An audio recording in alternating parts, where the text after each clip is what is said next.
Le dernier concert en grande formation, c'était le 1er décembre. Le prochain, c'est 20 avril. Voilà, il fallait quand même occuper le temps et l'espace. Donc on retrouve le quatuor à cordes de l'orchestre et le quintet à vent pour ce concert romantique. Pourquoi avoir voulu faire une soirée romantique? Est-ce que c'est toujours dans le désir de s'approcher des gens, de s'inscrire dans la ville, de faire de l'orchestre une véritable fête? Bien entendu, c'est le maître mot de Marius Stigorst, depuis 9 ans qu'il est là. On avait un orchestre dans ma ville, fut un temps. Là, c'est l'émotion avec un grand O.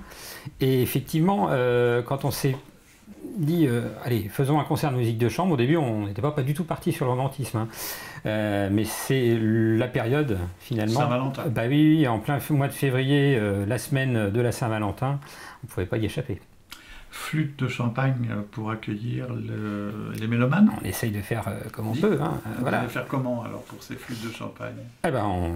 Dès l'arrivée, dans le hall de l'Institut, on offrira une flûte de champagne donc, aux arrivants. Alors, dans la salle de l'Institut, un lieu qui se prête particulièrement à ce thème musical. C'est l'écrin pour la musique de chambre, déjà à Orléans, et bien évidemment sur ce programme romantique, on entendra donc, si on peut parler, bien sûr, on entendra le premier quatuor à cordes de Tchaïkovski, avec ce deuxième mouvement qui est d'un romantisme, et c'est pas le romantisme d'ailleurs sur le plan de l'histoire de la musique, c'est vraiment l'aspect romantique sur le thème littéral de la chose qu'on a cherché. Et effectivement, là, cette mélodie qu'on a dans ce deuxième mouvement, ces accords que Tchaïkovski a trouvés, c'est juste magnifique. En plus, pour compléter le programme, on aura les fantaisies sur le thème de Carmen de Georges Bizet, le jour de mariage de Grieg, le jour de mariage dans une ville qui est imprononçable d'ailleurs, mais Grieg avait composé au piano cette pièce-là, et on aura la transcription réalisée par notre hautbois solo. Et puis Verdi, bien sûr, la force du destin, cette histoire tragique, puisque voilà, qui dit romantisme, dans les histoires d'amour, il y a beaucoup de romantisme, il y a aussi du tragique, ça participe aussi de cet aspect romantique, presque romanesque d'ailleurs aussi, on peut l'étendre. Et voilà, cette force du destin terrible que cet amour au destin tragique.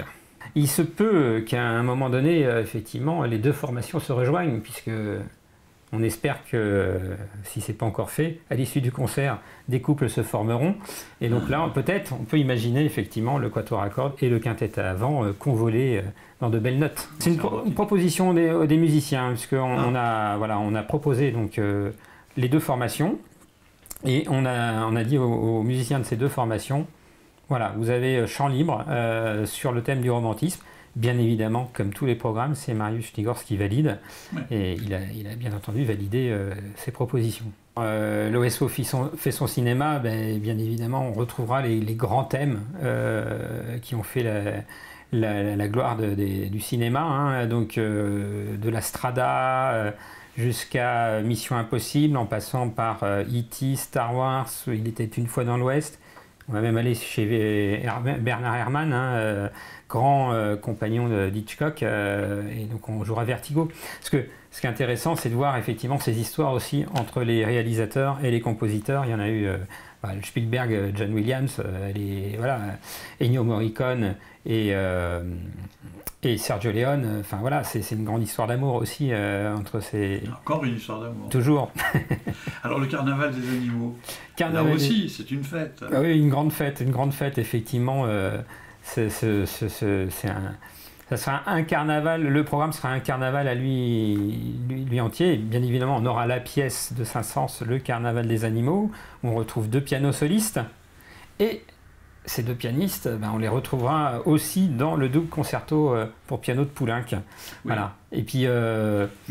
Milhaud, bien évidemment, on ne pouvait pas ne pas commencer un programme autour des animaux sans jouer le bœuf sur le toit de Milhaud. Très étonnante. Très étonnante, et puis du coup on donne la part belle sur ce programme-là aux compositeurs français. D'accord. Et puis la mer, aussi, qui est très attendue, la dernière vague Ah bah de la saison. Oui, oui, bah on est presque sur la plage là, hein. L'idée c'était effectivement de donner cet espoir, cette envie de vacances. Et donc avant les vacances, il y aura beaucoup de boulot puisque la mer de Debussy effectivement est une partition très ciselée. Même si à l'écoute elle est majestueuse, mais pour la produire, effectivement, c'est pas simple. On aura là encore une belle chanson d'amour, oui. Puisqu'on aura le poème de l'amour et de la mer. Voilà, deux chaussons, compositeur français là encore, très rarement joué. Et on a la chance, en plus, d'avoir Marie-Laure Garnier, soprano, qui a été nommée aux Victoires de la musique l'an passé, qui a chanté sous le pied de la Tour Eiffel là, au 14 juillet dernier avec l'Orchestre national de France et qui habite dans le Loiret. Un point d'orgue peut-être de la saison avec Demos. Ben oui, avec l'orchestre Demos. Oui, on s'est engagé effectivement il y a 3 ans. Hein, c'est la 3e année là de cet orchestre Demos. Donc on a pris les enfants, 88 enfants en CE2. On les lâche là au CM1, donc à l'entrée du collège. Et il clôt donc ces 3 années de pratique orchestrale. Déjà. Ben oui, par un grand concert à la Philharmonie de Paris le 20 juin avec d'autres orchestres Demos du territoire français. Et le 21, ben, on fait la fête à Orléans pour ces enfants-là, mais pas que, pour symboliser aussi toute l'histoire, toute la relation qu'on a avec le conservatoire. Ce sera une grande fête où il y aura l'orchestre d'Orléans, l'orchestre du conservatoire et l'orchestre Demos, bien entendu. Et alors là, ça se passera où? Eh ben, dans un lieu qu'on aimerait rendre au public, en tout cas que le public puisse se l'approprier, c'est l'auditorium du Palais des Congrès de Comet,